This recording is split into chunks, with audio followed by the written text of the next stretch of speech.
Hello everybody, KyleTheGreat here with what seems to be the finale of Anime Month. Though today was supposed to be a double upload, after recording the next upload, I really didn't feel like my commentary was all that good, so I decided to trash the idea. So today will just be this upload, and today I'll be talking about the anime I've watched in the last year. I recently did 2 Akinators sort of mentioning the anime I've watched in the last year, but I really didn't have time to talk about them, and this episode's going to be where I do that. So what I'll do is, in the order I watched them, is go over the synopsis that's on my anime list, and then say if I recommend it or not. In the video I do go across saying if it would be a top 10 favorite anime or not, but now that's sort of irrelevant since I'm not posting that upload anymore. But I'll probably keep that in regardless. But anyway, yeah, let's start with the first one. Okay, so the first one I watched this past year was Roka Braves of the Six Flowers. I watched this on Crunchyroll, I believe, right after February. It's gotta be about somewhere in the springtime. But anyway, let's read the synopsis. It's a pretty lengthy one. An ancient legend states that with the revival of the demon god, 6 heroes, the Braves of the Six Flowers, will be chosen by the goddess of fate, granting them power to rise up against the fiends attempting to turn the world into a living hell. Alit Mayer, self-proclaimed strongest man in the world, has arrived at the continent of Piana in hopes to becoming a brave. Although it doesn't go as smoothly as he has planned, Alit is ultimately chosen as one of the 6 heroes shortly after being greeted by Nashatanya Loya. I am not even going to try to pronounce her name. Crown Princess and fellow brave. Roka no Yusha follows the two as they embark upon their destined journey to fight the demon god, intending to meet up with the fellow heroes at a small temple outside of the land of the howling demons, the fiend's domain. However, when they finally unite, 7 heroes are present, and soon the others begin to suspect Alit to be a fraud. Now on the run, Alit must utilize his unique skill set and wit to fight for his life to identify which member of the group is the true imposter before it's too late. Okay, because I'm going to be completely spoiler free in this episode, I'm just going to quit right to if I recommend it. Yeah, I do recommend this one. It's not super fan servicey. I mean, the outfits they are wearing, especially for the females, it's like, maybe it's questionable, but I don't expect anything different from that. Also, you can watch this one for free on Crunchyroll with ads. It's probably one of the only good ones you could do that with, and one of the newer ones you can. Overall, the plot is pretty good, even though I think I figured out the traitor a couple episodes early. And the characters are pretty cool too, they're pretty unique, so overall I do recommend this one. I don't think it'll be a top 10 anime of mine, but definitely isn't bad. Well, the next one would be Deadman Wonderland, another one with an extremely long synopsis. Okay, it just teleported me down. Another one with an extremely long synopsis. It looks like it would be a normal day for Gonta Igarashi and his classmates. They were preparing to go on a class field trip to a certain prison amusement park called Deadman Wonderland, where the convicts perform dangerous acts for the onlookers' amusement. Which is very inhumane now I'm thinking about it. However, Gonta's life is quickly turned upside down when his whole class gets massacred by a mysterious man in red. Framed for the incident and sentenced to death, Gonta is sent to the very jail he was supposed to visit. But Gonta's nightmare is only just beginning. The young protagonist is thrown to a world of sadism? Yeah, I think that. Sadistics. Sadistic. Inmates and enigmatic powers. To live in constant fear of the lethal collar placed around his neck that is slowed only by winning in the prison's deathly games.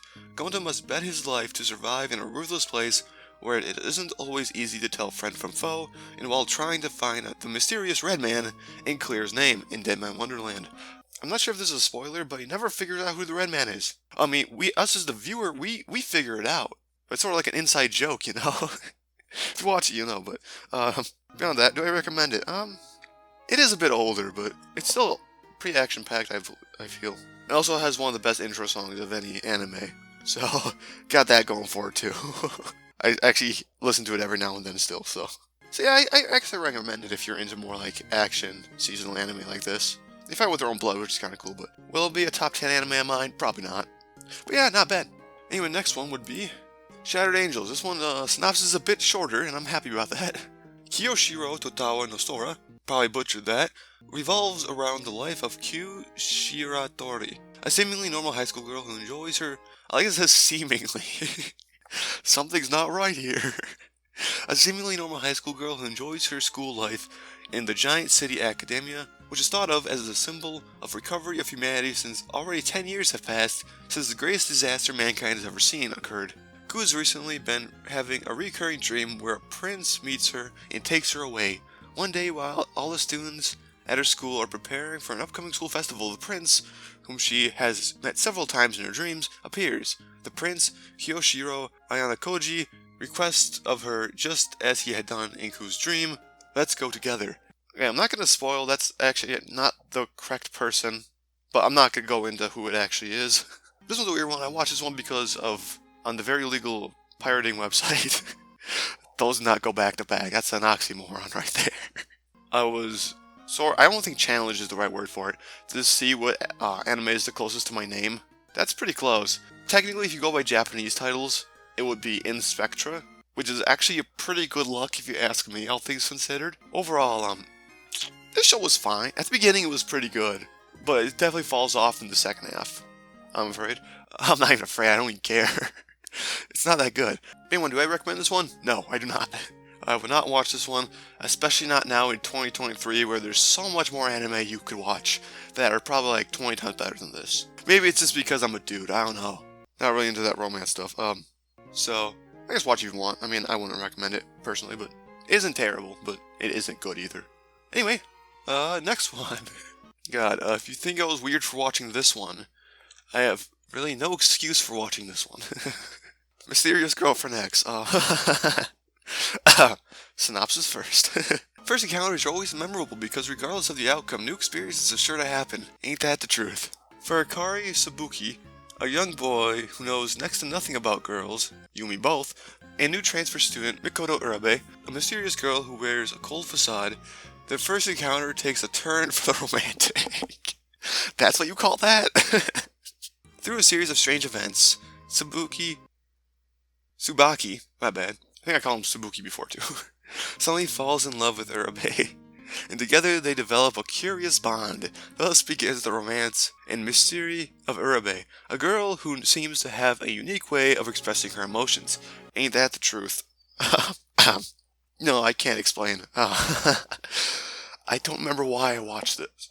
I think it's because I saw a YouTube video on it, talking about how the plot was actually pretty good. So I'm like, oh sure, why not? I also love the art style. The art style is really good. No, it's 2012. It definitely looks older than 2012, just because the art style looks really old, but I think that's one of the selling points of this anime. If you like the art style, it's great. Otherwise, you're probably going to get sick of the art style very fast. But do I recommend this show? I mean, the plot isn't bad, but it is a high school rom-com, so no, I don't really recommend it that much. It's good. If you're into this kind of genre, I would definitely watch it, but me, who only watch like a handful of anime like this, yeah, I really wouldn't recommend it. But hey, I'm not gonna kink shame anyone. Next one. Here's where we get to the obscure territory for a bit. 3x3 Eyes, Legend of the Divine Demon. I love this synopsis, it's very short. Yakumo has trained and searched for 4 years, following Pai's mysterious disappearance. However, when he finally finds her, not all is well and her memory seems to be gone. They attempt to return her memory by going to the Holy Land, birthplace of the immortal race of Sanjian. That's it. I mean, it's only 3 episodes. I wouldn't recommend this show. It's really old and shows its age. There's just other shows out there that are much better. I guess it's a short watch, it's only 3 episodes, and so if you can find it legally somewhere, go ahead. I mean, I found a DVD at my library. That's why I ended up watching this. I wouldn't have found this otherwise. See, this is back in the day where you only can fit 3 episodes on a DVD, so it worked out well, but now there's just so many better options, so watch it if you want, if you have an afternoon to waste. Why not? I mean, it sort of just plays like a movie, even though it's 3 episodes separately. So, but yeah, definitely will not be a top 10 anime, but not bad. Okay, another obscure one, a little less obscure, I'm guessing. Read or Die. Not even the TV one, the better one. The start of this one actually came out before I was even born. So it's old, though it doesn't look it, it's old. Yumiko Renman is a lovable, nearsighted bibliomaniac working as a substitute teacher at a Japanese high school. Her real identity, however, is that of a secret agent for the British Library Special Operations Division, her codename The Paper. The moniker denotes her supernatural ability to freely manipulate paper into any object she can imagine, including tools and weapons in her fight against the powerful and self-serving Asian great historical figure army. Along with her partner, the enigmatic Miss Deep. Great name. She can go through objects. Yumiko travels across the world in an attempt to solve the mystery behind the reincarnation of historical figures in their attempt to control the world. I mean, the animation is really good. I really don't care much for the plots. But this one's even shorter than the last one. I think this one's like an hour and a half in total. So if you have like 2 hours to spend, I don't see why not. I don't know where you can watch this one legally either. Maybe just buy the DVD. I found the DVD at a library. You know, read or die. Perfect thing for a library, I think. I haven't seen the library since checking it out though and returning it, so that's kind of strange. But it's not great, but it's only an hour and a half long if you want to watch it. So it's not much of a commitment. So I guess sure, I recommend it. It's not bad. But yeah, that's pretty much all I can say. The characters are cool and the animation is very good for the year. Next one, starting to get into more well-known anime, I'm guessing. Ergo Proxy. Ergo Proxy, much more popular than the last one. Like 8 times more popular. Oh my god, that's a synopsis. Within the doomed city of Ramdo lies one of the last human civilizations on Earth. Thousands of years ago, a global ecological catastrophe doomed the planet. Now, life outside these domes are virtually impossible. To expedite mankind's recovery, autoraves, humanoid-like robots, have been created to assist people in their day-to-day lives. However, autoraves have begun contracting an enigmatic, they love that word, don't they, disease called the Cogito virus, which grants them self-awareness. Riel Mayer, the granddaughter of Ramdo's ruler, is assigned to investigate this phenomenon alongside her autorave partner Iggy. But what begins as a routine investigation quickly spirals into a conspiracy as Riel is confronted by humanity's darkest sins. Elsewhere in Ramdo, an autorave specialist by the name of Vincent Lamos also faces demons when surreal events begin occurring around him. Riel, Iggy, Vincent, and a child autorave named Pino will form an unlikely faction as they struggle to uncover Ramdo's mysteries and discover the true purpose of the mythological beings called proxies. This one is also pretty old. I think you see a trend here. I'm watching older anime by Mangle, not bad, but this one isn't. It does show its age pretty excessively, like it would, but it isn't bad. I mean, would I recommend it? It's a bit more of a commitment. 23 episodes, 25 minutes apiece, so it's pretty much like a 2 seasonal anime in one. But the problem I have with it is it sort of falls off during the middle. Like I could not really care about the middle episodes. Like in the time that they leave Ramdo, and the time they get back, I really couldn't care about the plot at all. It's character building, I get that, but it's like, it's overstayed its welcome is a nice way of saying it. So it's not a bad show. Would I recommend it now in 2023? Probably not. Probably better shows out there, but it isn't bad though. Actually, no, I would recommend this one. It isn't bad at the end of the day, but it does drag on a while in the middle parts there, and I think the ending is a bit meh. No, let's reverse that again. Nah, I really don't recommend it that much. I hope that one was an easy one to follow. Last one. Most recent one I watched and the most prevalent one on the list, Hellsing Ultimate. My throat's getting sore, so let's hurry this one up. There exist creatures of darkness and evil that plague the night, devouring any human unfortunate enough to be caught in their grasp. On the other side is Hellsing, an organization dedicated to destroying these supernatural forces that threaten the very existence of humanity. At its head is Integra Fairbrook Wingate Hellsing, who commands a powerful military and spends her life fighting the undead. Integra's vast army, however, pales in the comparison with her ultimate weapon, the vampire Alucard, who works against his own kind as the exterminator for Hellsing.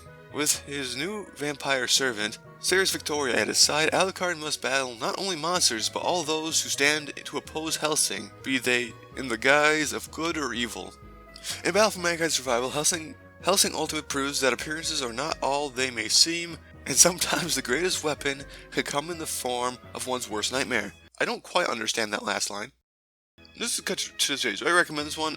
Yeah, if you like action anime, this one's right up your alley. A lot of fight scenes, a lot of blood too, and violence. I'm really not much into that, but this show is badass, I gotta admit. Also, it looks really good for being as old as, I mean, it's not too old. Oh, yeah, 2006 to 2012. And even though it was a long span, the art style stays pretty consistent. The animation quality seems pretty consistent throughout. So I respect that, especially because there's a big gap between episodes. But don't let this 10 episode deceive you. They're 49 minutes, I guess on average. So it's pretty long. I haven't watched regular Hellsing, but I'll probably get around to it next year and probably compare them in the next episode of this. But yeah, that's all of them. I only watched 8 this year, and yeah, I don't watch anime very fast. Maybe next year Naruto will be on this list.